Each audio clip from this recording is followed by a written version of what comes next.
नमस्कार साथियों, स्वागत है हमारे इस प्यारे से वीडियो में। आज हम आपको बताने वाले हैं ओम का नियम।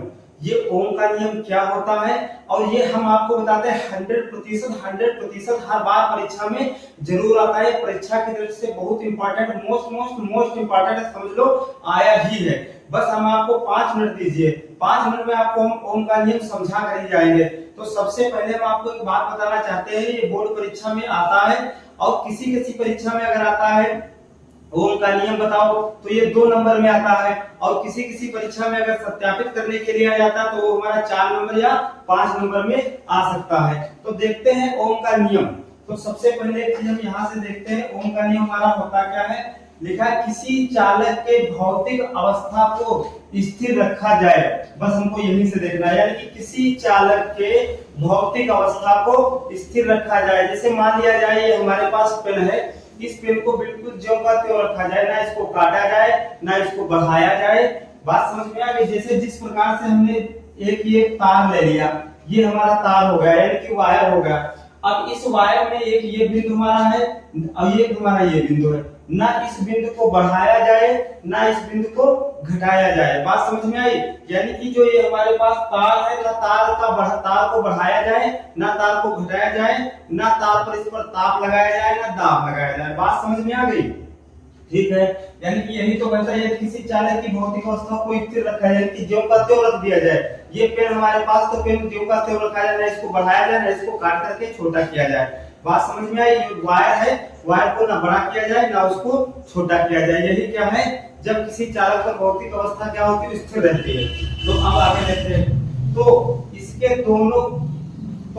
दोनों के बीच उत्पन्न विभवांतर एवं, यानी कि इन दोनों, यानी कि बिंदु हमने ए इसको मान लिया, इसको बी मान लिया एग्जाम्पल के तौर पर, और इसको देखते हैं यानी कि इन दोनों के बीच, यही तो कह रहा है, इन दोनों के बीच विभवांतर बी, यानी कि उत्पन्न क्या होगा, विभवांतर बी उत्पन्न होगा। तो ये हमारा इन दोनों के बीच में बी हो गया। बात समझ में आ गई, ठीक है।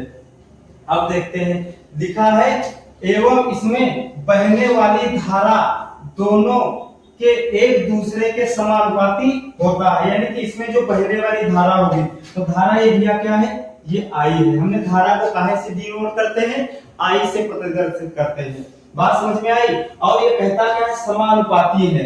ये क्या है, बी जो है समानुपाती किसके है, आई के। आई किसके समानुपाती है, बी के। तो ये हमारा समानुपाती का चिन्ह ऐसे लगना है।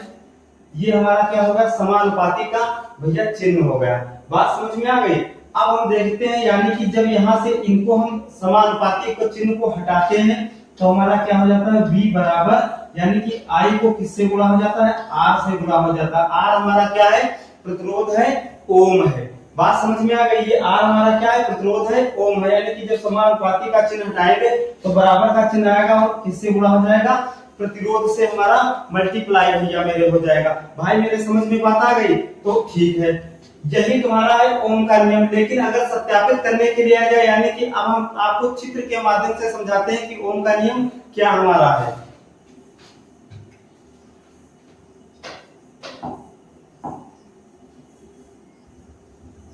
तो ये चित्र हमारा है, यानी कि हमारे कहने का मतलब ये हमारा डायग्राम है। अब इसको हम ओम के नियम इससे समझाते हैं। तो सबसे पहले हम देखते हैं कि यहाँ पर हमने अभी आपको बताया ये विभवांतर है बी हमारा, ये हमारा विद्युत धारा, यानी कि हमने कहा है अगर धारा बढ़ेगी तो विभवांतर भी बढ़ेगा।